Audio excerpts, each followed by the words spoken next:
since a number of years. So the FTA credentials are missing for Turkey to be credible as a TTIP partner. So what do we need? We have told the Turks and the Americans we are ready to support the process. But it takes three to tango. If the US is rightfully underlying that they're not ready, and I understand why, because we have a hard nut to crack, which is TTIP itself, to trigger parallel negotiations with the Canadians, with the Mexicans, to expand NAFTA, or with the Turks. I mean, that door of a parallel track negotiation is for a moment closed. But we have a moment will come, and I will come to the accession mechanism, the docking dimension, where Turkey will be integrated into TTIP for a number of geostrategic and economic reasons, but only if at that point in time Turkey has addressed the competitiveness credentials problem and the FTA credentials problem. How? First of all, in this preparatory period, there are a number of reforms, as I said, some of which have been highlighted by a number of studies, which, to my mind, and of course, Minister of Economy has done a good deal of work, Central Bank did a good deal of work, Tusiad, Tim, Yasset came up with their ideas, the Central Bank did it as well. We are going to fund a study with the London-based CPR, which came up with an impact assessment of TTIP between the EU and US. We need these studies, we need the business community to be on board, because we need to assess, Turkey needs to assess the pros and cons, the risks, the offensive and defensive interests when the negotiating moment comes. They're not ready. This is my feeling. Turkey is not ready to embark today, because they are not, there is a competitiveness gap. They're not sure about what their offensive and defensive interests are, but they have the right, and I underline this 3 times, to be partners and fully plugged into TTIP. So we have a process and a period in front of us which would be an opportunity, as I see it, for Turkey to do 2 things. First of all, to trigger those reforms that will level the playing field in terms of competitiveness, in terms of openness, in terms of international connectivity, to be credible as an FTA negotiating partner with the Americans, with the Europeans, with the Indians, with whatever third partners, on a wide scale, on a wide range of subjects. We're not talking anymore about products. Nowadays, we're talking about services, we're talking about investment, we're talking about behind-border measures, we're talking about TBT, we're talking about SPS, we're talking about sustainable development, we're talking about intellectual property.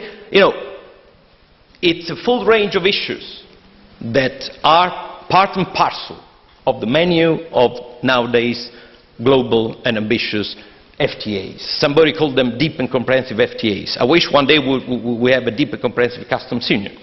And I'm coming to the second point. First of all, competitiveness credentials are not there, so reforms need to be triggered in this preparatory period.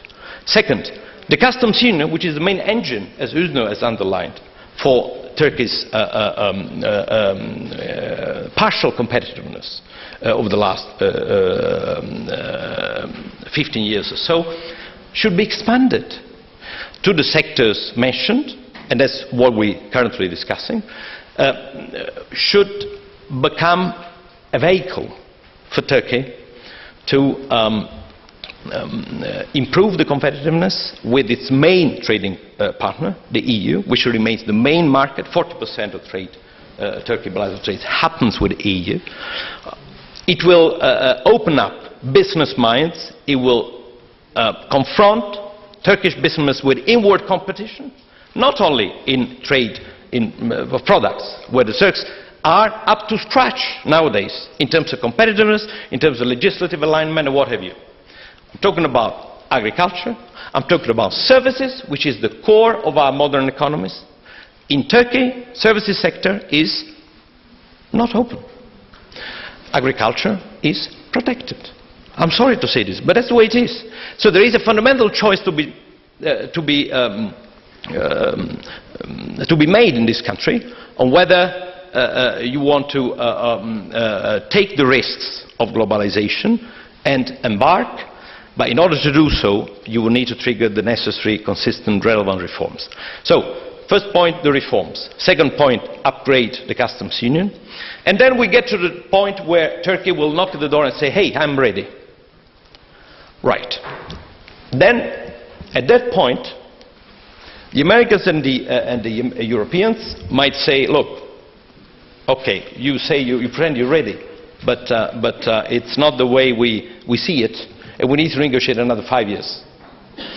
Right. I think at this point in time, Turkey, even with Mexico and Canada, should lobby the Europeans and the Americans to have an accession mechanism, an accession clause in the currently negotiated TTIP, which is in a way a blank check, but it's the safety net for countries who legitimately hope to be integrated into TTIP one day, to have the right to do so. We do not have, the American and European negotiators have not at all considered, taken as an option, seriously, an accession clause, an accession mechanism to the currently negotiated TTIP.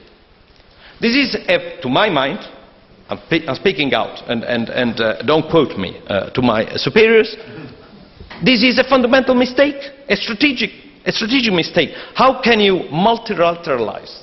How can you multilateralize a TTIP negotiated and concluded, say, within 2, 3, 4 years from now, if you do not have already endogenously a mechanism which will open the door to third countries to join once they're ready and once the conditions are mature, which is not today. We agree. But we cannot ask Turkey to do homework in terms of reforms to be accomplished within 2, 3 years from now. We cannot ask the Turks to negotiate with Europeans an upgraded, modernized, extended customs union if we do not include in the currently negotiated text some kind of a mechanism which will keep the door open, and when the moment comes, this door will not involve direct entrance, but there will be clearly a negotiation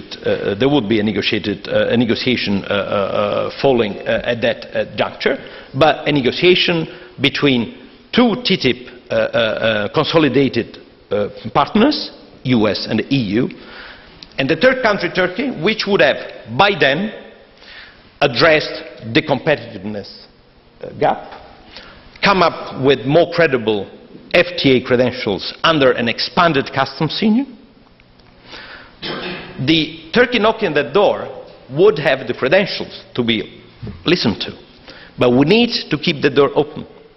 And Turkey needs, to my mind, also to at this juncture already, not to lobby the Europeans or the Americans for negotiations now and soon and now, because this is a non-starter, as it was made clear. But look more strategically at the way it can lobby US and the EU to already, at this juncture, think seriously of a mechanism which would, when the conditions are met, enable accession of countries that are up to scratch.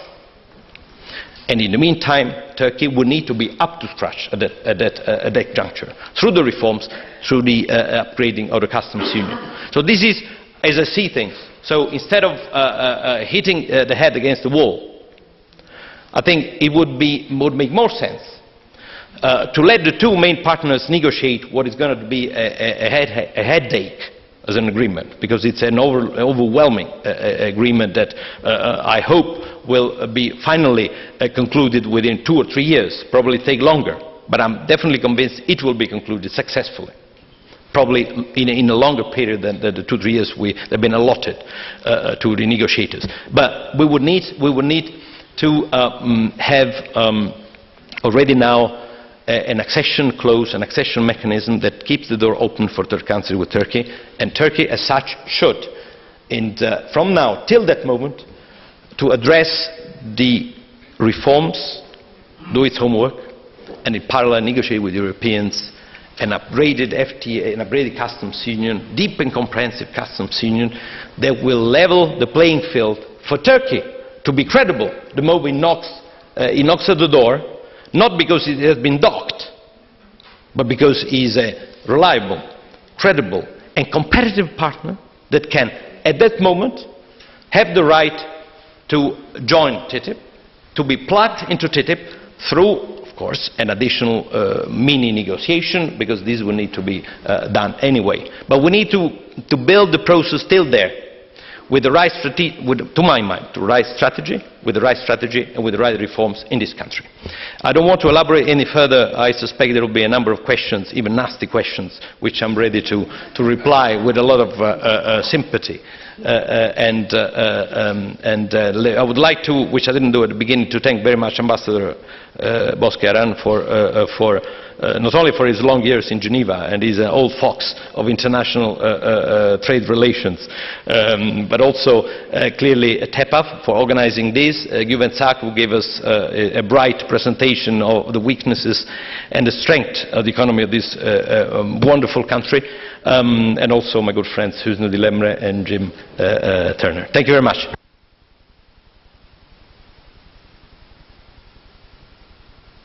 Thank you, Mr. Villani. We still hear the music continue, I suppose, but this time the drums are pounding. Reform, reform, reform. And the message is well taken, don't worry. I think now we come to the session where we have answer and question. If I ask, yeah, please. No, we are running out of time, of course, as always, and with this kind of meetings, time is always short. Another announcement, if the remarks are short, the answers would also be short eventually, and then we will not have coffee break, and we'll continue with the process and see what happens, and we'll have the second session right away. So please, Yusuf Bey, you have the floor. Yusuf Işık, economist. I work for CHP as advisor. Thank you for these very illuminating presentations.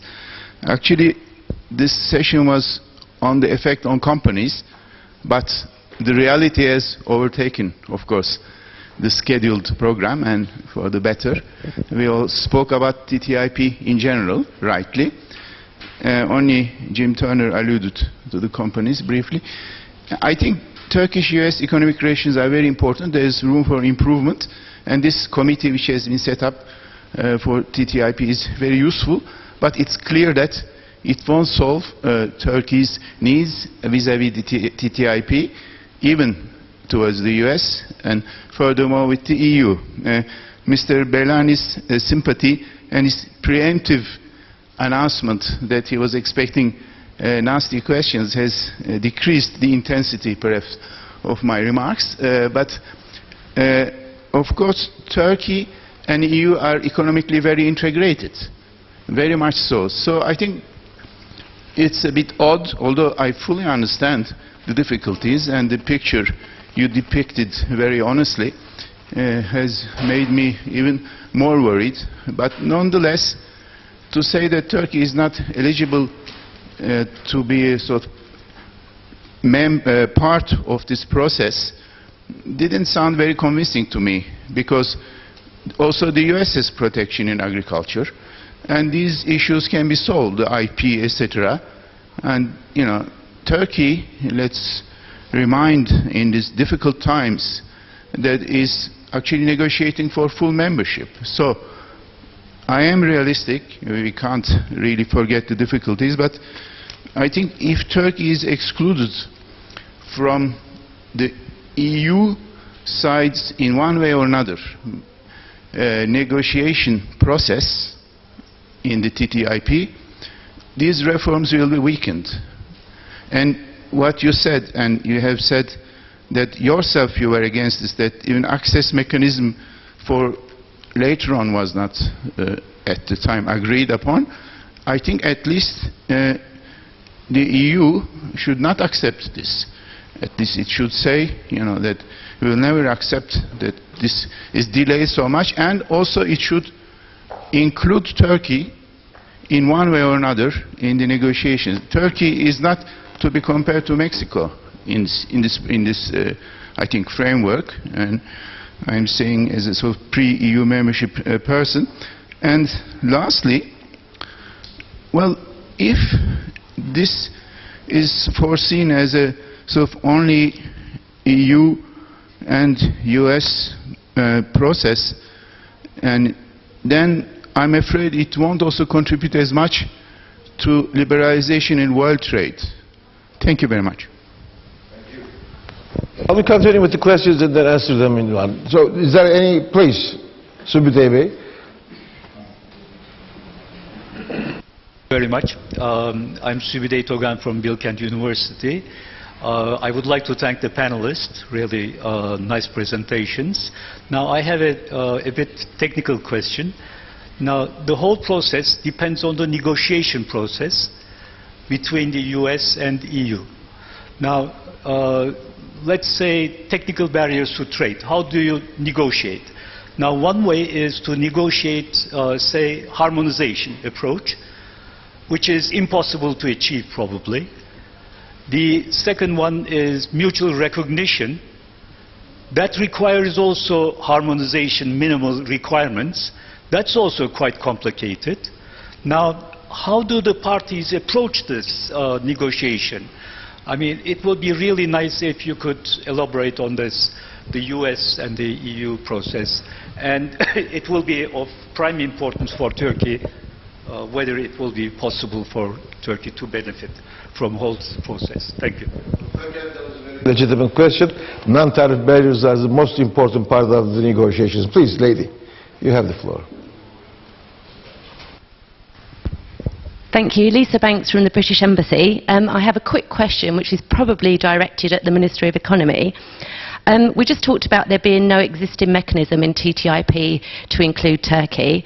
If the EU and US do not deem Turkey suitable or ready for the accession process, if the EU accession process looks further on, and we know about the adverse impact of free trade agreements, third market free trade agreements, would Turkey be looking at renegotiating their customs union with the EU in terms of maybe turning it into a free trade agreement? So that's the end of the questions, I understand. Okay, so we'll start with... You can it doesn't work.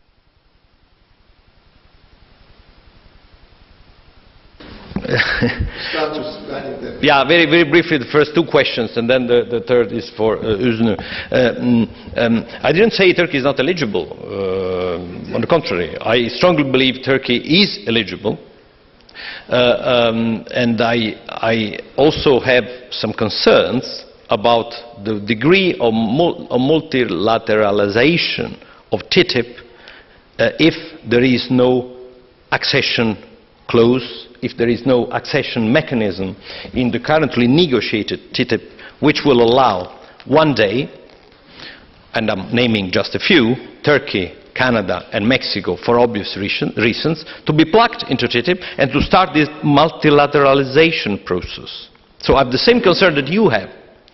And just because it's a world level endeavor, a global endeavor, TTIP, that it should, from the outset, not waste too many energies on third countries, but at least integrate a concept, a clause, a mechanism which will allow bridging with third countries when the moment comes, instead of simply docking them. Docking is not enough.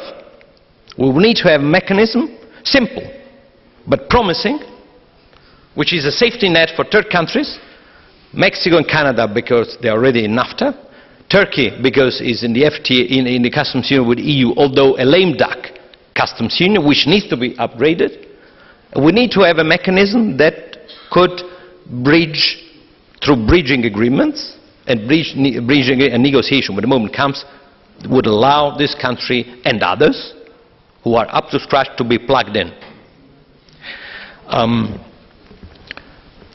On the non-tariff barriers, you touched about the main issue, because TTIP is not tariffs. We have US and EU, we have the lowest tariffs in the world, except for some products that either of us tend to protect more than others. But otherwise, we're talking about regulatory. TTIP is mainly regulatory, non-tariff barriers, industrial, agriculture. And there will be, the negotiation will mainly focus on the regulatory solutions to this. If you read Sinan Yulgen's article that will come out in a few days on TTIP, he underlines the accession mechanism, the accession clause, which I fully share, that's what I've been mentioning, but also the importance of regulatory cooperation, the importance of addressing the two ways to smoothen up non-tariff barriers, which is mutual recognition and equivalence. Right? Since nobody is believing, and not even the negotiators, realistically enough, that the Americans and the Europeans that the Congress and the European Parliament and the Council will sit together to elaborate the same legislation, the same technical legislation, the same product-related pieces of legislation, the only option we have is either to mutually recognize how the Americans consider that products can freely circulate on the American market due to the safety, based on their safety requirements, and the Europeans can do the same in their own market. So the only way is to identify areas, sectors, sections, annexes, products where we can bless the American way of allowing free circulation based on their technical standards, and they can bless the way we allow the same process, so that we have mutual recognition in some areas. Then we have the other issue, which is equivalence. In other words, we don't bless anything straight away, but we agree that the American legislation in area ABC is implemented the way they want, or the mechanisms are the way they want, or the market surveillance is the way they want. But fundamentally, the main criteria, the safety criteria, the essential requirement, the essential safety requirements are the same that we have in the EU. So we can bless the American legislation as equivalent to ours, and they can bless our legislation as being equivalent to theirs. Based on this, then, you need to develop some mechanisms, some procedures, to make sure that the American products freely circulate on the EU market, and that the European products freely circulate on the American market, based on an equivalence blessing. Right? Where does Turkey fit into this? Very easy. Based on the segmental customs union that we have, Turkey fits very well into the picture, because Turkey has aligned 98% of product legislation with the EU under the customs union, and God bless the customs union, for God's sake. So they're up to scratch, both for the mutual recognition and for the equivalence when the time comes, when this has to be applied to the TTIP market, to the US and the EU market. So Turkey is up to scratch, but only in the areas of the customs union. Product legislation. What about SPS? They are not up to scratch. Sorry to say that. What about SPS, which is agriculture, mainly? They're not up to scratch. We're still fighting with the Turks, and the Americans are fighting with the Turks, because they don't accept our product, we don't accept their product, because of SPS measures. This is what the Americans and the Europeans are trying to smoothen up in their trade, and it's a major chapter of the TTIP negotiation. So, to cut the long story short, Turkey is up to scratch on the segmental customs union domain sectors in terms of regulatory harmonization. So it can easily plug in, if there is an accession mechanism, and if reforms and the customs union is upgraded by then, into this mechanism. In other words, Turkish cars, to cut a very long story, extremely short, can freely circulate in the EU because Turkey has taken on board type approval. All automotive standards are applicable in the EU, are the same as in Turkey. My car importing from Turkey from EU to Turkey can go back to the EU, and whatever Renault Fiat is producing here in Turkey goes back to the EU because we have the same harmonized standards. When the Americans and the EU, when the Americans and the Europeans agree to mutually recognize, if this happens, American automotive and European automotive sectors, it's a joke for Turkey, it's an easy game for Turkey to be plugged into the system because their requirements, their technical specifications in the automotive sector are already the same as the European ones. So you need to push on the button. And the Turkish cars, if recognized through an equivalence or a mutual recognition with the American side, they can be exported to the American market, and of course American cars can be imported into Turkey based on the mutual recognition. I'm giving you a sector which is an easy one, because cars are fully harmonized. There are other areas of product registration which are relatively well harmonized. So Turkey can plug in that respect, in terms of regulatory cooperation, very easily when the moment comes. But there is still a lot of work to do on as I said, agriculture, SPS, and in other areas to trigger this mutual recognition or equivalence process with Turkey when the moment comes. Sure. Comment?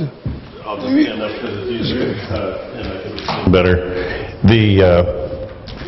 The three areas of negotiation are access, regulatory, and rules. And even though Michele is right as far as the fact that the EU and US have very low tariffs, one of the goals is to eliminate all tariffs. That's the eventual goal. And that's one area. The phrase that we use as far as the regulatory side is to eliminate unnecessary regulatory divergence. And that's important because everything you said is totally true, but it's your approach. There's no one good answer to your question on TBTs. And the reason is that in every single category, they're going to take a different approach. Michele raised the automotive sector. That's a great example, too, and it very much involves Turkey's interests. That's the easy one. Push the button and you make the change. That's where you have perhaps not harmonization but mutual recognition. Let's talk about chemicals. Chemicals is not an easy one. There is no agreement. In fact, at this time, nothing is off the table. Every single sector is open for discussion. This is really important to note. However, the EU has made statements to the effect that on chemicals, there will be no harmonization. There will be no mutual recognition. Well, that would seem to close that off. However, it hasn't totally closed it off, though, because the whole goal of the TTIP negotiation is to look for whatever means we can to facilitate two-way trade, whether it's services, goods, etc. And so if we can't do harmonization, if we can't do mutual recognition, we're moving down the ladder. The next step is to increase data sharing, increase information about the products, increase our ability to share test data. Now, we can take European test data, we can give American test data, and each side can evaluate that test data in light of its own regulation. Both sides have very strongly said, at no time will there be any diminution of protection under US standards, under EU standards. So, each side can take the other side information under its own standards, evaluate it, and say, this makes sense. We accept this under our own standards. It's not a whole lock, stock, and barrel acceptance of the EU view or their acceptance of ours. So you're really looking at different gradations of acceptance. It's totally by sector. Yusuf Bey, just to answer your question again on why is there no consideration of an accession later for other countries, is there is not a thing yet that's been agreed upon for anything. The initial rounds have only been talking about what we are going to talk about, where our concepts are, what we're thinking of talking about, where our differences lie, where we hope to reach. That, in all reality, the first two rounds were not negotiations. They were laying out of positions. So it's only the third, fourth, and fifth where they've even broached the more nitty-gritty part of saying, this is where we think we are coming from. This is where we think we are going to go. And so there's a multi-step process where first you discuss the divergences of regulatory issues, the access issues, the rules issues, so that very clearly, this is very much about transparency within the negotiating process, where we say, let's be clear about where we're coming from, where we want to go, and where we don't agree. And let's look for ways that we can come together when at all possible. Only after that point, both sides go home, and then they come up with their own proposals based on what they thought they heard and what they know their interests are. And then at that point, they exchange those proposals, do a lot of study and research, and then they will come back and discuss those. We're not at that point in almost any sector. So that I hope answers your question. I'll certainly leave the question about what Turkey does to them. So please. Thank you. Thank you. Ambassador, I guess we need one more panel to continue our discussion. Now, first of all, regarding the companies, and the general frame of the presentation, we are working on as I mentioned, on a new study. This in a way shows that our companies go to United States market, but they don't stay. Only out of 16,000 companies in 10 years' time, 611 stayed in the States. Therefore, we need to look at, first of all, and we are now looking with our private sector very closely in the TTIP, of course, work, why this is happening and what we can do. Therefore, as I mentioned, to go to details what companies could benefit from it, is we need another panel. And let me share with you that this TTIP process is no different than the process for customs union, in our view. A game changer is coming for our companies. Therefore, the preparatory stage should be just like what we did during 1996 for customs union. Now, back to question, which is in a way a political one. I don't want to be in conflict with my superiors, because we have heard FTA as an alternative to customs union. But in the first part of your question, if we are not, we won't be in TTIP, what will happen? The reality is, if in this or in that way we cannot be in TTIP, the customs union will be hurt a lot. The impact will be the impediment. I mean, the impact will be on the Turkish economy, and it will be definitely a negative one. So we need to avoid it in this or in that way. An FTA would be a resolution for that. I mean, this needs to further elaborate it. Now, for the time being, should be in a position to choose one of them. You see, customs union is not a customs union to have a customs union, but rather it was only the beginning of the final stage for full membership. We are not getting any step back from our intentions. Therefore, we want to find a solution in the customs union, being a part of the customs union, and that's why now we have started to discuss the upgrading of customs union, and we're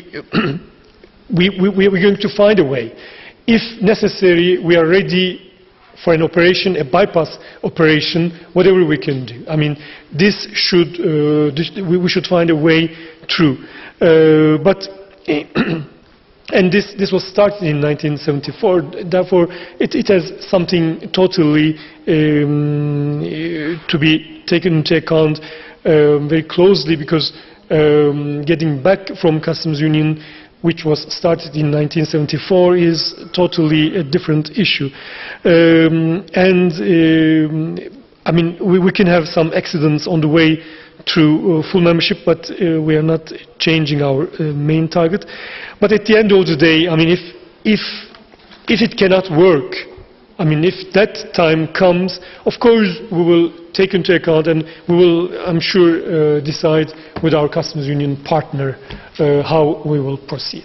Thank you very much. That brings us to the end of the first session, and because of the time constraints, I think we'll continue without giving a stop. So I would thank all the members of the panel for their contributions, and that was quite edifying. Thank you. Thank you. Thank you. You'll be here. Yeah, I'll be here. Sayın Dilemre'ye, Sayın Vilani'ye, Sayın Turner'a çok teşekkür ediyoruz. Bozkurt Bey'i bırakmıyoruz. İkinci panele geçiyoruz. İkinci panelimizden sonra da öğle yemeğimiz olacak. Moderatör Sayın Sinan Utku'yu Bilkent Üniversitesi ve Covington Burling'dan Sayın Sinan Utku'yu davet ediyorum. Soner Samuel Memiş, BTS Kıdemli Uluslararası Danışmanı, Winman Bell'den sabah konuşma yapmıştı kendileri. Burada da panelist olarak yer alacaklar.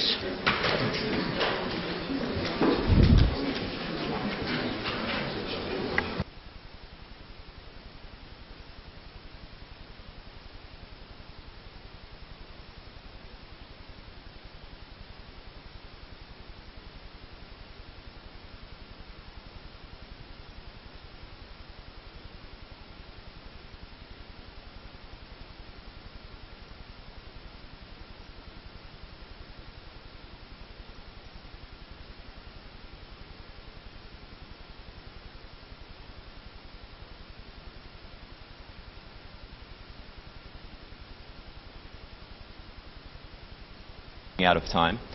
I'm conscious that everyone's getting hungry, and if you stick around, there is lunch at the end of the session, so please stick around with us for a little bit more. This session is entitled New Rules, New Regulations, What Should Turkish Companies Do? And what we'd like to do is to explore the impact of TTIP on Turkish companies, what Turkish companies can do to influence decision makers and governments. We've heard in the first panel that there is some, perhaps from the Turkish viewpoint, there's some frustration from the Turkish viewpoint as to not being included in TTIP. We heard from the other government representatives for various reasons why a new channel perhaps cannot be opened, a new free trade agreement cannot be negotiated. We heard that perhaps there are some deficiencies in various areas in the Turkish business sector, as well as other areas in Turkey. And here now what we'd like to do is first of all discuss the impact on companies of TTIP, and given these problems in accommodating Turkish business and the Turkish government, what can Turkish companies do to actually improve the situation? So first I'd like to introduce our first speaker, Mr. Bozkurt Aran. who is the director of the Multilateral Trade Research Center of our host, TEPAV. And thank you very much to Bozkurt Bey for helping us organize this session. Bozkurt Bey is a ambassador. He's a former ambassador of Turkey to a number of countries, including Iran. But also he was the lead WTO negotiator for Turkey for a very long amount of time. To my immediate left is Wim van Velzen, and he is a former member of parliament in the European Parliament. He did that for 10 years approximately, and he was also the vice president of the European People's Party. At our firm, he leads our lobbying group in Brussels, involved in government relations lobbying for both public sector entities as well as private sector entities. And last but not least is my colleague Soner Samuel Memiş, who's the Senior International Counsel at the BTS and Partners law firm. BTS and Partners is a leading law firm in Turkey, in particular in the ICT industry. Their level of service and their excellence is unparalleled in Turkey. My understanding is that they represent 90% of the Turkish ICT market in terms of the client base. So I look forward to hearing from each of our speakers. Bozkurt Bey, please proceed. My intention is to make it as fast as possible. I'll speak in Turkish, but I have done something in between. My presentation, my slides will be in English, so you can follow quickly. Now, the main benim ilk üzerinde almış olduğum konu 2'ye 4'e ayırıyorum. Birincisi ne oldu da bu TTIP önemsendi? Ve bundan sonra yani niye TTIP ortaya çıktı? İkincisi de bu uluslararası sistem niye böyle bir TTIP'in ortaya çıkmasını gerekli kıldı ve bu hakikaten bir game changer mı, önemli bir değişiklik mi getiriyor ve Türkiye ne yapar bunun sonucunda? Şimdi bu son zamanlarda uluslararası politikada önemli bazı değişiklikler oldu. Jim, you don't have a you don't need to one. Okay. Bu şeyde Amerikan uluslararası İstihbarat Konseyi, Bilgi Konseyi bir kitap yayınladı. Global Trends 2030 diye. Burada çok önemli iki şeye değiniyor. Birincisi Asya'nın Avrupa'yı hem Avrupa'ya hem Amerika'ya geçmekte olduğunu. Bu Amerikalıların yapmış olduğu araştırma. İkincisi de şimdiye kadar bir tektonik hareket sonucunda artık bundan sonra esas önemli olan dünyanın ne şekilde şekilleneceği gelişme yolundaki ülkelere ve yükselen ekonomilere bağlı olduğu ve bu da 1750'den beri Batı'nın üstünlüğünün devam etmiş olduğu ekonomik sistemin şimdi geriye gitmekte olduğu. Yani bir şeyi reverse etmiş olduğu. Ve bu arada gelişen ülke ekonomiler içinde de Kolombiya, Endonezya, Nijerya, Güney Afrika ve Türkiye'nin de rol alacağı. Bu tabi sadece burada bitmiyor. UNCTAD da aynı şekilde bir araştırma sonucunda gelişme yolundaki ülkelere giden FDI, doğrudan sermaye yatırımlarının ilk defa 2012 yılında %52'sinin yani gelişme yolundaki ülkelerde oluştuğunu gösteriyor. Yani burada bir hedef, yani çoğunluk FDI gelişme yolundaki ülkelere daha fazla geliyor. WTO da, yani Dünya Ticaret Örgütü de aynı şekilde dünya ticaretteki gelişmenin %2 civarında olacağını, gelişmiş ülkelerin ancak %1, gelişme yolundaki ülkelerin 3.3. Yani bütün bunların sonuçta şu ortaya çıkıyor. Yani tabii Batı, gelişmiş ekonomiler dünya ekonomisine yani daha fazla katkıda bulunmakla beraber artık o mutlak preeminence, mutlak üstünlükten sadece üstünlüğe geçmek durumundalar. Bu da tabii bir değişikliği işaret ediyor. Şimdi Amerika'nın bu konudaki yaptığı 2017 stratejik planına göre burada bir şey dikkatimizi çekiyor. O da her defasında istihdam. Yani istihdamın önemi daha fazla öne çıkartıyorlar. Yani burada yani bizden farklı olarak, belki Avrupa'dan da farklı olarak Amerika ihracat veya ithalat dediği zaman sadece iş gücünü dikkate alıyor. Yani bunu son derece önemlisi gereken bir husus olduğunu düşünüyorum. Bu da dünyadaki yani satın alma gücü paritesi hesaba katılarak yapılan bir araştırmada dünyadaki gelişmenin %80'inin emerging ekonomiler tarafından sağlandığı ve gelişmiş ülkelerinde %20'ye indiği olduğu teyit eden bir unsur. Şimdi bütün bunların sonucunda niye böyle çok taraflı sistemde bir sıkıntı ortaya geldi de niye bu yani ülkeler, gelişmiş ülkeler farklı bir arayış içine girdiler? Bir tanesi 2008 ekonomik krizi kolay atlatılamadı. Hala etkisi devam ediyor. Bali'de Dünya Ticaret Örgütü ileri doğru bir adım atamadı ve Doha'da da çok ciddi bir sıkıntı var.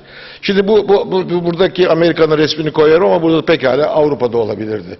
Yani Amerika'yı önemsediğimiz için değil. Bu da iki olayı birbiriyle birleştirmek lazım. Birincisi TTIP. Yani Amerika'nın her ikisi de inisiyatifi ele alan Amerika. Birinde öbüründe Pasifik'te ve Atlantik'te iki ayrı Amerikan girişimi.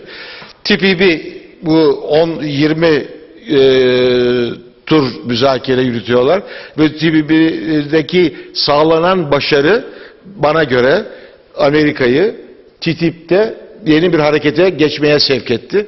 Yani nüfus olarak Amerika dışında 460 milyon, dünya hasılasının da %14'ü. Bu sadece TPP ülkeler oluşuyor. Bunlar da ülkelerin kendileri gayet süratli gidiyor. 2017'den çok da daha epey ilerlemiş vaziyetteler. Öbür tarafta TTIP dünya hasılasının %46'sını, dünya ticaretinin %33'ünü teşkil ediyorlar. Dünya nüfusunda 810 milyonla, yani çok önemli bir bölüm oluyor. İkisini birleştirdiği zaman 1.2 trilyonluk bir nüfus kütlesi, %60'lık falan. Neyse bunları geçelim. Esas önemli olan bu TTIP'le ne yapmaya çalışıyor? Birincisi pazar. O da ayrı tabii. Burada da pazarda sanayi mallarının bir ehemmiyeti kalmıyor. Esas önemli olan tarımda ilerlemek, arkasından yani kamu ihaleleri, üçüncüsü de hizmetler. Hizmetler en kritik alan. Bu hizmetleri çok eşitleyebilmek lazım. Avrupa Birliği hizmetlerde Amerika'nın önünde. Orada aralarında bir anlaşmayı veya bir uyumlamayı sağlayabilirlerse bu konuda çok hızlı giderler. Fakat öbür tarafta demin de yani bütün evvelki konuşmalarda konuşulduğu gibi kuralların uyumlaştırılması bu işin ana kuralı. İkinci önemli beklenen husus bu ve ifadelerine göre, yani Amerikalıların ve Avrupalıların ifadelerine göre %80 fayda, eğer burada bir fayda sağlanacaksa TTIP'te %80'i bu regulatory issues'un yani ahenkleştirilmesinde olacak. Bu çok önemli. Bunun içinde SPS tarımla ilgili, technical barriers demin Sübüdey Bey sormuştu ve bir de yatırımlar. Amerika'da ve Avrupa'da karşılıklı yatırımlar 3.7 trilyon dolar. Yani bu çok büyük bir boyut. Yani bu boyutu şimdi daha bir ahenkleştirmek, daha da bir araya getirmek lazım. Bunun dışında da bütün dünya çapında, sadece kendi aralarında değil, bu fikri mülkiyet konusunu öne çıkartmak ve bir de çevre konusu, sadece tabii Amerika ve ABD veya TPP Pasifik'te değil, başka ülkelerinde buna katılması lazım ve bir de çalışma koşulları. Çok süratli gidiyorum. Yani bu game changer mi? Evet, game changer. Niye? Dünyanın kabaca %50 ticareti, dünya hasılasının %60'ı eğer bir araya gelir, bir anlaşma yaparsa, kural belirlerse bütün ülkelerde bunu takip eder. Bunda bir tereddüt hissetmememiz lazım. Bir gelişmiş ülkelerden, advanced ekonomilerden sadece Norveç ve İsviçre bunun dışında, onlar da esasen tabii bunları takip eden bir sorun olmayan bir şey. Ayrıca da bu Bali'de çok önemli bir gelişmenin olması, dünya ticaret yetersiz kalması da böyle dışarı, yani ülkelerin daha bölgesel, daha farklı ortamlarda bir şeyler yapma gayretinde meydana getiriyor. Evet. Öyle edemeyiz. Diyeceğim, ciddi hazırlandım ben. Anlatacağım, konuşacağım. Yani öyle peşine. Evet. Şimdi devam etmek için, yani çok bir dakika içinde bitirmek mümkün değil burada. Evet, burada şimdi bunun bu şekilde olmasının önemli bir hususu var. Bu da dünyada kuralları dediğim gibi, yani %60'ı bir yere gelir bir kural koyarsa, bu kuralların dünyada ne şekilde tesir edeceği sorunu çıkıyor ortaya. Ve bunlar da dünya, eğer gelişmiş ülkeler bunun dışında kalırsa bundan bir rahatsızlık oluyor. Bu da bir contentious issue oluyor Sinan Bey. Bunun tabii bir de Çin'in contain edilmesi sorunu oluyor. O da ayrı bir konu oluyor. Bir de başka bu gelişme yolundaki ülkelerin süratli kalkınması, süratli gelişmesi de oraya başka bir sorun çıkartıyor. Acaba gelişmiş ülkeler, advanced ekonomiler bir korumacı bir müdahale mi yapıyorlar? Bir defensive protectionism mı söz konusu? Ve buna karşı da, yani bu TTIP'e karşı da dünyada Recep veya başkaları gibi olumlar da ortaya çıkıyor. Şimdi burada neler olacak? Neler çıkabilir? Bunun en tipik örneği, burayı hızlandıracağım. Mesela Kore ile Amerika'nın ve Kore ile Avrupa'nın yapmış olduğu anlaşma. Ve bu anlaşma sonsuz ticaret olur. Bu derinleşmesine bir anlaşma. Burada mesela buradaki varılan konular niye buna gereklilik olduğunu ortaya çıkartıyor. Tarifeler indiriliyor. Onun dışında bu Dünya Ticaret Örgütü tarafından verilen safeguard measure'ların ne şekilde koşulları birazcık daha zorlanıyor, yani kısıtlanıyor. İlaç sanayinde şeyler ne şekilde olacak mesela? O kurallar değişiyor. Yani Dünya Ticaret Örgütü'ndeki kuralların ötesine geçiyor bu Kore ile yapılan anlaşmada. Aynı şekilde SPS kurallarında da safety, yani biyo güvenlik anlaşması, yani Türkiye'nin farklı. Öbür tarafta artık bütün bunlar bir bilimsel temeli oturtmaya gayret ediliyor. Technical barriers to trade bu devam ediyor. Yani bütün bu anlaşmalarda ortaya çıkan husus şu, yani Amerika'nın Kore ile yapmış olduğu anlaşma eğer bir örnekse, Avrupa ile yapacağı da bundan çok farklı değil, o zaman ortaya son derece bir yani Türkiye'de ileriye doğru adım atması gereken unsurlar var. Bunları burada söylüyorum. Government procurement da aynı şekilde, yani Kore yani sadece ona üye değil, onun ötesine hükümler veriyor. Daha Türkiye bunun government procurement, yani kamu ihaleleri yasasına tamamen buna bağlı değil. IPR konusu, yani fikri mülkiyet konusu da son derece ortada. Yani Türkiye maalesef Amerika'nın izleyeceği ülkeler arasında, öbür tarafta yani Kore mesela bunun ötesinde, Dünya Ticaret Örgütü ötesinde anlaşmalar yapıyor. Şimdi bundan sonra Türkiye ne yapabilir? Yani bir kere Türkiye bu anlaşmaya dahil olabilmesi için demin bu accession ve docking arasında bir yani kavram ifade edildi. Accession tamamlanmış bir anlaşmaya veya bir düzene katılmak. Halbuki docking tamamlanmakta olan ama ana gövdesi ortaya çıkmış bir anlaşmaya katılmak oluyor. Türkiye'nin peşinde olduğu da docking'dir. Accession tamamlandıktan sonra olur ki o çok doğru olmayabilir. Şimdi burada yani AB'nin Türkiye arasındaki ilişkiler dolayısıyla ileriye doğru bazı adımlar atılabilir. Amerika'da da aynı şekilde High Level Working Group, yani yüksek dereceli çalışma grubu var. O çalışmalar devam edecek.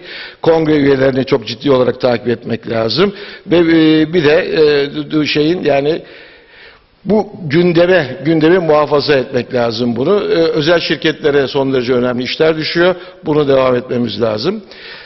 Şimdi burada bu demin bahsetmiş olduğumuz bu konularda Türkiye hazır mı? Türkiye ne gibi hazırlıklar yapması lazım? Yani bir kere kuralları birleştirebilmesi lazım. Government, yani kamu ihalelerini ileriye doğru götürebilmesi lazım. Yani kamu ihalelerini açması lazım. Yani Dünya Ticaret Örgütü'nde henüz konuşulmamış konuları kabul edebilmesi lazım. Yani bu bir de Dünya Ticaret Örgütü'nde kabul edilmiş ve uygulanan kuralların ötesine geçmeyi kabul etmesi lazım. Yani bunlar çok hayati konular. Bir de tabii hizmetlerde ve yatırımlarda ileri atması lazım. Hem Mr. Villani'nin hem Mr. Turner'ın söylediği konuların esası bu. Yani bizim burada ilerleye gidebilmemiz lazım. Türkiye ne yapabilir, ne olabilir? Güven Hoca 3 tanesini söyledi, fakat bizim bir dördüncüsünü de konuşmak lazım. Docking. Yani docking, eğer müzakereler belirli bir olgunluğa geldiği zaman Türkiye bu docking'i yapabilecek mi? Mesela TPP'de bu yapıldı. Yani TPP'de dock etmeyi sağlayan bir hüküm vardı ve bu hüküm de burada uygulandı. Japonya ve Kanada bunu sağlayarak da girdiler bu işin içine.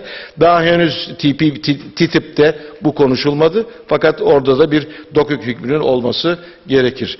Ben yani en süratli bir şekilde bu kadar gidebildim. Sizin müdahalenizi dikkate almayarak biraz daha uzattım ama kusura bakmayın. Yani bunları söyleme ihtiyacını hissettim. Teşekkür ederim. Teşekkür ederiz Bozkurt.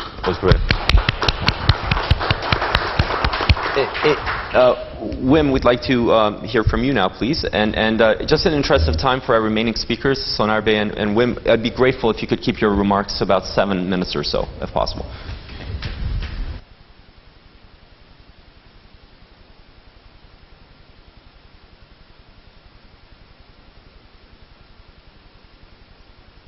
Doesn't work. Ah, yes, it does. Well, ladies and gentlemen, when you like to influence the process or to be included in the process or at least know what is happening, then of course you have to make a couple of homeworks.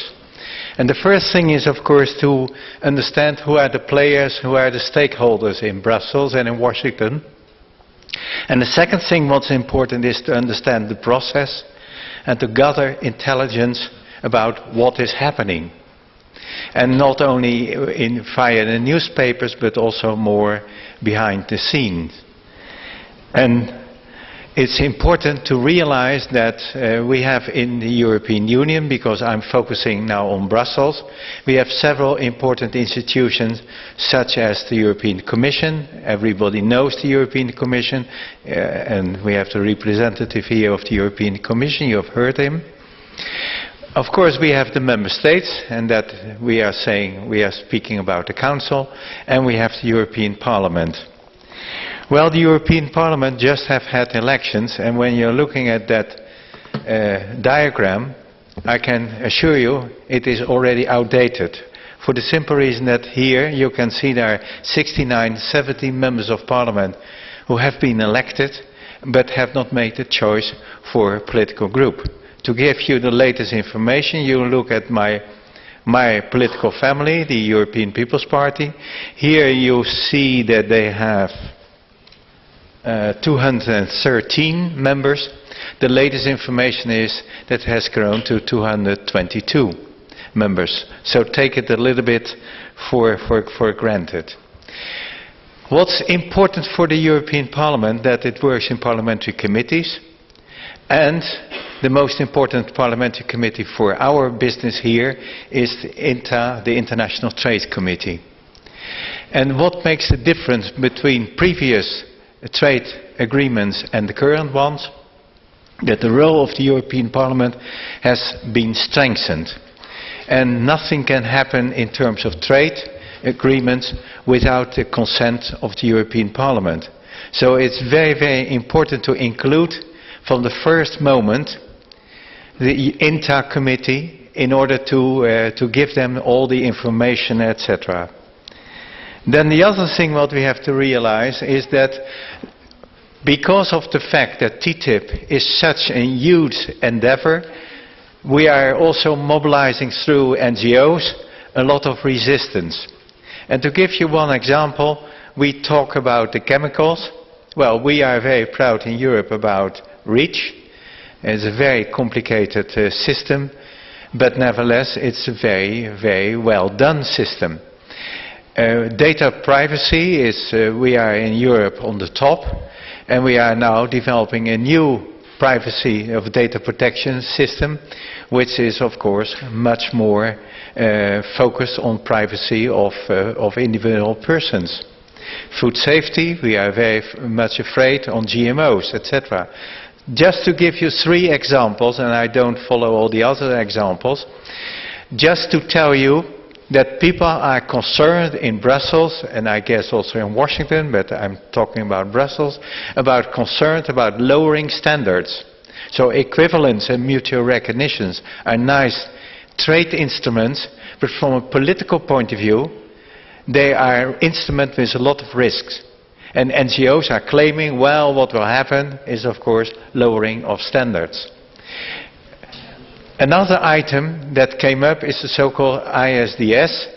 And that is that, especially in the smaller member states, the big consortium, the big companies can push those governments not to accept public or national regulation, and that they have to give it up. And the Commission is so afraid about what's happening now around ISDS that they have introduced very quickly a communication process. And that will finish on the 6th or 7th of July. And then we will see if the Commission can proceed regarding the ISDS. Well, what can be done to overcome the resistance?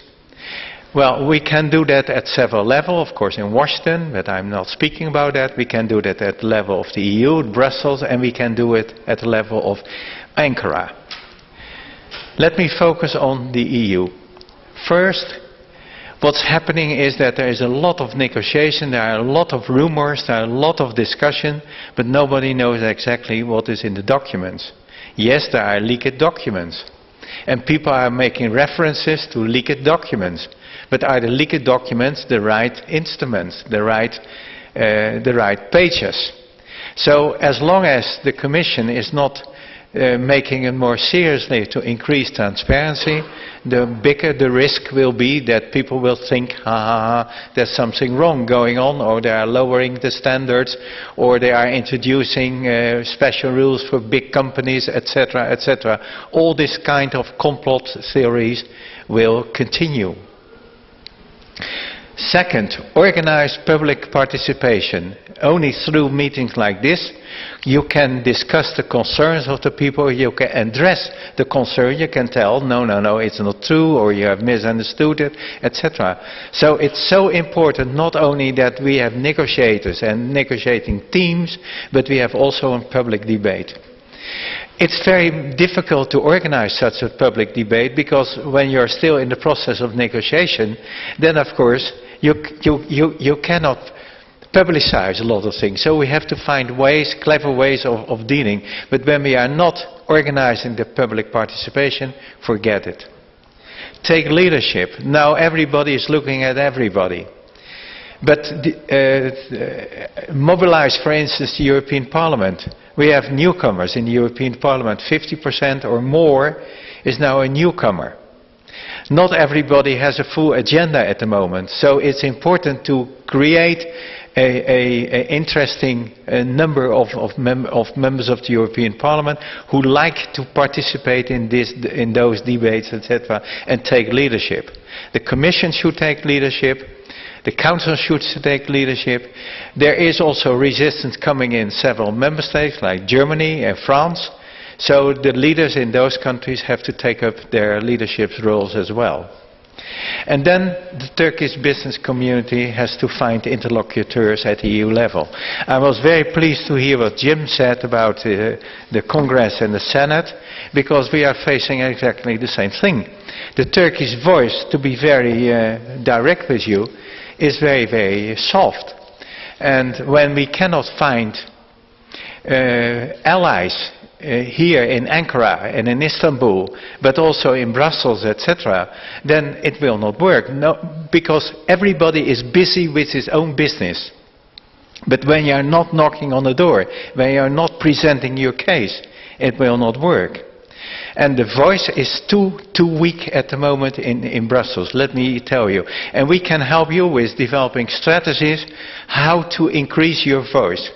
What can be done in order, for instance, to establish a group of friends of Turkey in the European Parliament, where we should not only look at the government-to-government relationship, that's important, but it is not sufficient.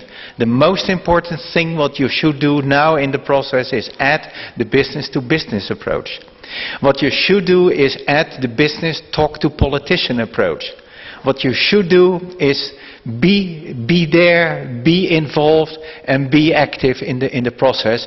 And of course it's very interesting about talking about docking, or talking about a new custom union, custom treaty, etc. That's very important. But you have to prepare the ground. And that is participation, talks, talks and be active, etc. And develop a strategy that is so fundamental. That's my key message. Thank you. Thank you. Sonarbe, please. Yeah. Thank you. So I have to go against my complete nature as a lawyer to keep this very short. But I think because of the great audience and our esteemed guests, I think a lot of the major points and issues have been addressed. So for the sake of not repeating, but instead reinforcing the key points, while I was sitting there, I thought the best way to delineate today and maybe open up to questions would be perhaps to give two assumptions that I've made and two action items in which I would like to give a message from a sector-specific approach and perspective. So keeping it short, my first assumption is for Turkey not to be or excluded from TTIP would be detrimental. I think that's what we've come to a conclusion for all of our discussions, whereas we take it from a macroeconomical perspective or social, governmental, it's going to be detrimental. So we can put a stop to that there. The second issue is it looks as if Turkey will not be on the table negotiating the TTIP at this point. So we now need to look, moving on now, where Turkey can be, where they can position themselves strategically to be involved in the future. So I'd like to move us on a little bit. We appreciate the perspectives. Now we need to understand as a country, as a society, what we can do to actually fulfill a docking mechanism or actually fulfill a lot of our transposition issues from a regulatory side as well, something that is in our roadmap, let's say, but perhaps we are failing. I'm happy to say that because I think it's good, I think it's constructive to say that as a lawyer from a legal perspective as well. So going on to action items, again, I'll remind you I speak from a sector-specific, maybe from in the commercial, more business side. I feel that we should be creating steering committees per sector-specific industries. So coming from technology and ICT, we try very hard to bring the stakeholders, our clients together, those that are involved in the sector, and bring them in line with government to build, to capacity build with government to understand the issues and to understand the impacts of what TTIP and the greater regulatory landscape can cause. By doing that, I think we need to work very closely with the Economy Ministry and bring these esteemed international stakeholders to Turkey and really let them teach us and let them give us some capacity of how to implement these regulations in the correct way, in the way in which they will see fit for negotiation purposes. My second action item goes to on the regulatory framework side. I think we need to remind that we are a European Union accession candidate. Day to day, I work on compliance and regulation on all sorts of regulations with the European Union dimension. I think the prior panel was very right in saying that we're a bit behind. We need to do more, and that's correct. I mean, we've got, I think we've talked about IPR, we've talked about data protection. I think these are very pivotal legislations. We can go on to specifics such as agriculture, automotive, all the sector industries. But I think one of the key, which has been picked up on today, is building on our R&D. And the way to do that is to bring a regulatory framework. So how are we going to do that is a challenge that I'd like to open to the Q&A and open up to discussions. But I think that's very linked to the first action item. If we have steering committees that work closely with the Turkish ministries, also work closely with stakeholders in business, we're almost creating a civil society concept, and we're opening a consultation concept, something that unfortunately in Turkey is quite fragmented, and I hope that TTIP could be a catalyst of seeing the economical benefits of moving forward with transposition. So I'll sum up there. Okay. So we'd like to open it up for a few questions, but before we do that, I just have a first lead-off question to Bozkurt Bey and Soner Bey. What is the extent of private sector involvement in Turkey with an engagement by the private sector in Turkey with TTIP, be it with the Turkish government or be it with the EU, the European Parliament or the Commission, or with the US? What is so far the involvement of the Turkish private sector in these processes? Ben Türkçe cevap vereyim. Tabii ki, lütfen. İsterseniz hızlı olur. Yani esasında Türk özel sektörün bu konudaki ilgisi son derece sınırlı. Yani şimdiye kadar pek olmadı. TÜSİAD bir toplantı yaptı. Bir iki orada şey yaptık. TOP'ta bir iki toplantı oluyor. O bir iki yazılar çıkıyor. Fakat burada yani Türkiye'nin özel sektörü henüz bu TTIP konusunda çok ciddi bir görev üstlenmiş değil. Ekonomi Bakanlığı o konuyu tahrik etmeye çalışıyor. Yani özel sektörün ilgisini toplayarak başka yerlerde de harekete geçmesini isteyen. Fakat şimdiye kadar çok başarılı olduğunu söylemek mümkün değil. Bu iş özel sektörün henüz gündeminde değil. Özeti. Teşekkürler Bozkurt Bey. Soner Bey? Yes, exactly. It's limited. Though I'll put a positive spin on that. Some of the Turkish international companies, giving examples, some of our clients, such as Microsoft, which has a Turkish entity here, a US company that appreciates the developments happening transnationally. And also we have to appreciate that a lot of Turkey in the last 10 years especially has now become a hub for the MENA region. It's specific for technology and for other sectors as well. So I think Microsoft is a very good example. A stakeholder US company that is set up in Istanbul as the network for their entire MENA region.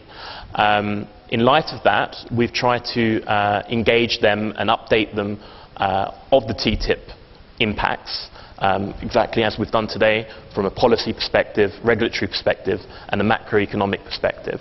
But what needs to happen is opening the dialogue with the government. I think that's what we need, and this is a very good step, I think, meetings like this. Thank you, Soner Bey. So just following up on that very quickly with one last question before I open it up to the floor. Wim, you have a lot of experience in Europe, and I know that your colleagues have experience in the US with working with the private sector to influence decision makers, to implement measures that lead to a positive business environment for those entities. Apparently, from what we understand, in Turkey those processes don't exist yet.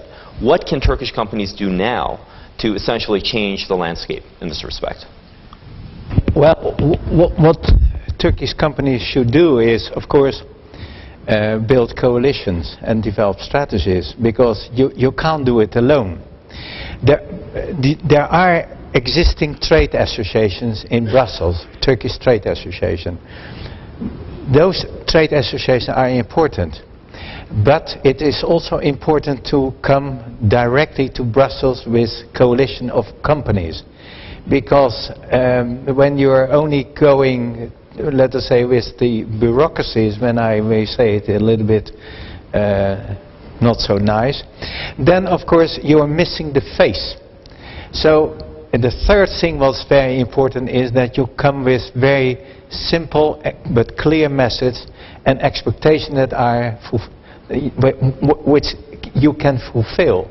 Because when you are coming with the expectation, well, when we are spending a couple of dollars, and then we are in the TTIP process, then of course you could better stay at home. So what's important is develop first a good strategy, combine forces, give the coalition a face, be aware that Brussels is very complex, take time, because you can't do it in a couple of weeks or even years. And we have heard this morning it will take time. Okay, but especially formulate also your priorities. And when the message is clear that TTIP is a little bit far away, but we should do a different way and follow a different path, invest in that path. And I have seen cases in Brussels where at the beginning there was a lot of resistance or ignorance or no interest, etc. But by doing right, by implementing a right strategy, you could come up higher on the political agenda, etc. And what is the risk now? Everybody is talking about Ukraine at the moment.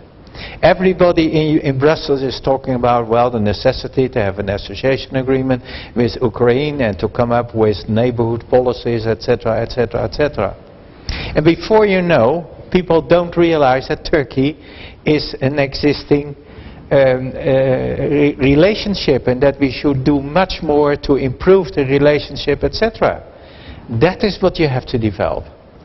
And I'm passionate to tell you all, I have been a partner in so many discussions about Turkey, etc.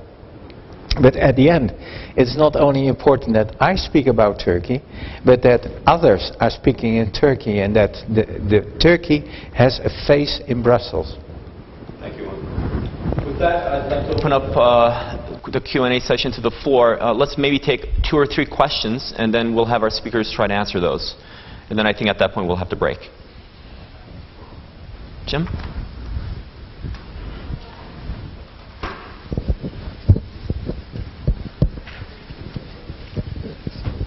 One comment and a question.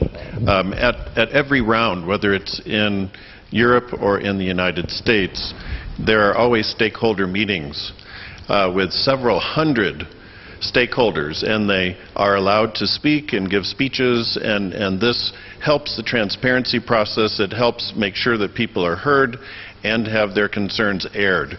So it's not that the process is going on in secret, and I agree that Turkish firms are not generally there. So my question for Ambassador Bozkurt, what do you see as the best way to encourage the Turkish organizations to have an independent voice and also to speak with the government about the best way forward? Oh, yes. Are there any other questions? Yes, please.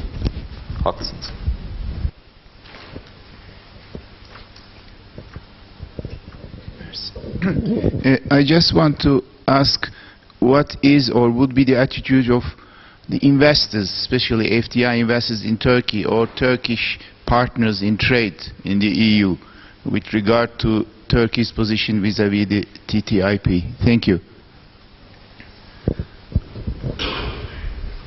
Any others? One more maybe?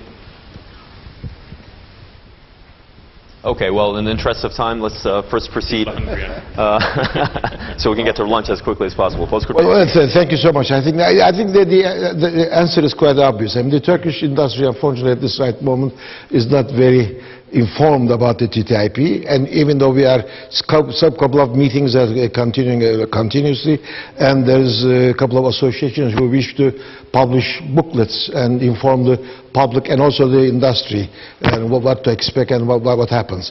In my mind, the most important thing, the TTIP is not something that came all of a sudden. I mean, we've been working for some time. I try to give the reasons why it is happening now, and it's going to happen. It might take 2 years, 3 years, 4 years, but eventually it has happened because it has become a necessity now. And for Turkey to be included in this process is very important. And I think the government knows the importance of TTIP. The government people, we have seen some of them today, and I have seen most of them in my career. But now, how to translate this awareness of the government people to the public, to the private sector. And so they have to be informed that the rules that they are going to employ in their businesses would change in time if they want to be part of the world trade. I mean, it is not, WTO has lost its function, unfortunately, and it will be some time before it can really capture its influence back again. But in the meantime, as I told you, 60% of the world GDP. And if they decide, just a simple, if they decide that the people should eat apples with a 20 centimeters of diameter, then the whole producers will try to produce that kind of an apple.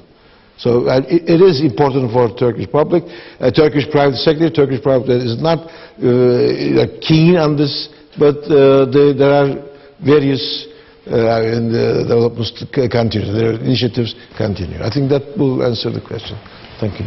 Thank you, Mr. Kupay. Wim, would you like to take a stab at the second question? I appreciate that there is much more transparency than in the normal processes that is taking place. True. On the other hand, what is missing, as soon as the press or NGOs are coming up with arguments, etc., nobody is standing up and take leadership to say, oh, have you seen this, and etc. And so what is the consequence? As long as you are repeating the same arguments, people believe that that is the reality. So in terms of transparency, more efforts need to be done, including leadership. Otherwise it will not work. And I'm afraid that when time will take the process a little bit longer, then the resistance might grow. And then we are creating, in my view, the bad conditions. But that is what we cannot arrange here, and it is a very complicated process. And with a lot of people who are, let's say, quoting each other, and that was the message, and we are now over there, suddenly. Well, regarding your question, when I do understand it well, and please correct me, well, in my view, it starts with Turkish business community. When the Turkish business community is absent, why I as an investor should take the initiative? Because I have investment in so many other countries. So, first of all, I think it should start with Turkish business community. And then, of course, you might be able later on to include significant investors, but as a next step. I don't mind adding to that. Please, as well. I mean, I've got some experience in venture capital in Turkey here, and I don't think TTIP has ever come up as a variable why they shouldn't invest in the company. And that's also reiterating the point that TTIP needs a little bit more acknowledgement from the greater Turkish community and business community as well. Perhaps a stronger indicator of investment would be political security here in Turkey, and maybe our currency not fluctuating as much as it has done in the last year. So perhaps working on our domestic market as a priority would probably help more than the outcome of a TTIP negotiation. Thank you, sir. Yeah. Well, with this, I'd like to thank our speakers and close out the session so we can all go have a nice lunch. Thank you very much, gentlemen. Çok teşekkür ediyoruz. Panelimizi burada kapatıyoruz. Yan salonda yemek ikramımız başlamıştır.